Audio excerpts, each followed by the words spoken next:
A scene that inflamed the audience and caused applause to explode, and above all, it laid bare the most obvious contradictions of the Italian left. Silvia SARDONE, a member of the European Parliament for the League, literally crushed Francesco Majorino of the Democratic Party in a heated public debate, denouncing a paradox that has been the subject of much discussion for some time now. You are always against the police, but then you want an escort and demand safety for yourselves. A direct, unfiltered attack that provoked a reaction from the audience present, who burst into collective laughter that is worth more than 1,000 polls. A figure like Majorino, who has been a champion of political correctness and one-sided guarantees for years, found herself taken aback, cornered by an undeniable truth that ripped through progressive rhetoric. In the midst of the discussion, SARDONE did more than just argue. He listed concrete examples, recalled past statements, and highlighted the daily inconsistencies of a left that criminalizes law enforcement when it serves the people, but invokes it when it serves itself. And while Majorino clumsily attempted to reply, the audience had no doubts about which side to take. If you too are tired of political hypocrisy, subscribe to the channel now and activate the notification bell. Here we expose what TV does not have the courage to say.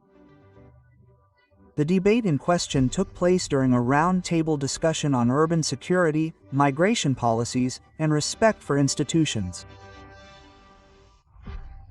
Numerous exponents of different political factions were present, but tensions rose to the highest levels when the issue of law enforcement came to the fore. Majorino, faithful to his party line, expressed strong criticism of the police's actions, pointing the finger at alleged abuses of power and systemic discrimination. A now hackneyed and overused scenario that always finds space in certain political circles. But this time the reply was not long in coming. SARDONE spoke firmly. His tone was firm, the content of his words even more cutting. It is too easy to play the champion of rights when it comes to attacking the police and then demand security when it is your turn. You are fine with escorts when you need them, right, Majorino? But when a family asks for more patrols in rundown neighborhoods, then no. Then we talk about repression, then we all become pacifists. The audience reacted with thunderous applause and some even laughed openly at Majorino's embarrassed face, visibly in difficulty. It was not just a dig. What happened at that moment was the mirror of a broader change in public perception. More and more citizens are realizing that there is a part of politics that lives in a bubble, far from real problems, unable to face the consequences of their choices. SARDONE has given a voice to those who live in working-class neighborhoods every day, to those who suffer thefts and assaults, to those who see the police as their only true allies. For years, Francesco Majorino has been a symbol of a certain left-wing idea. Multiculturalism at all costs, unlimited hospitality and blind trust in NGOs and good administrative practices. But the reality is different. Cities are increasingly unsafe and the suburbs are abandoned. And when you try to ask for a greater presence of the police, the answer is always the same: no repression. Tolerance, yes, but when a politician like Majorino finds himself at the center of media attention or the subject of a protest, suddenly security becomes necessary and personal safety becomes an inalienable right. It is no coincidence that SARDONE hit the nail on the head. The League's line on these issues has always been clear.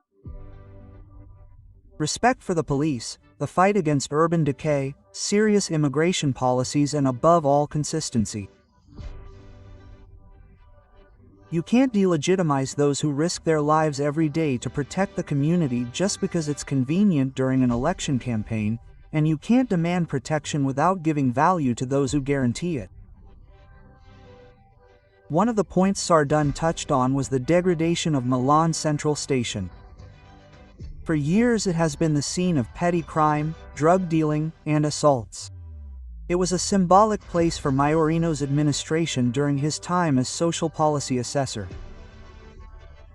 You have transformed the central station into a ghetto where families don't feel safe walking around, and when someone says this, you label them as racist.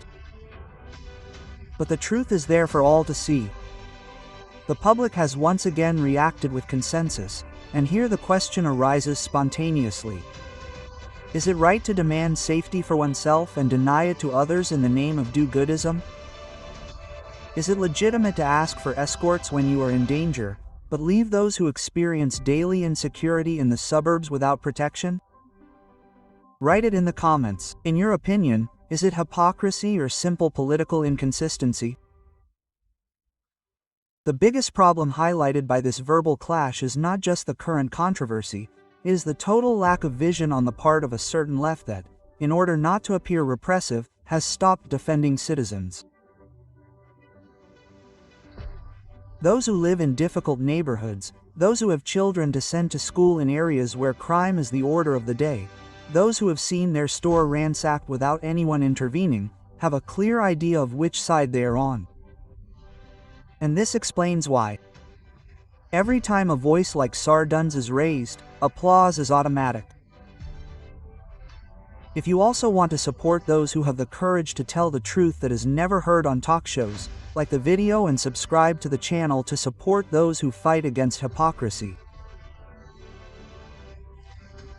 Sardone has shown once again that she is not afraid to say what many think and few dare to say. She took a clear position, named names, contested concrete facts, without mincing words, without cliches, and she won not because she humiliated her opponent, but because she gave voice to a common feeling, to a widespread discomfort, to a reality that too many politicians pretend not to see. After Sardone's thrust, Majorino attempted a reply, but her words seemed weak, lacking in strength, incapable of overturning the narrative. She spoke of inclusion, solidarity, respect for everyone, but by then the audience had already moved on, because when words sound empty they no longer reach. What happened in this clash was not just an exchange of jokes, it is proof that there is a cultural divide in this country. On the one hand, those who live in reality demand order, security, respect; on the other, those who live off rhetoric, bureaucracy, party privileges. Silvia Sardone brought this contradiction to the table, and she did so with a dry, clear, effective sentence. A sentence that will remain in the memory of many. You are against the police, but you want an escort.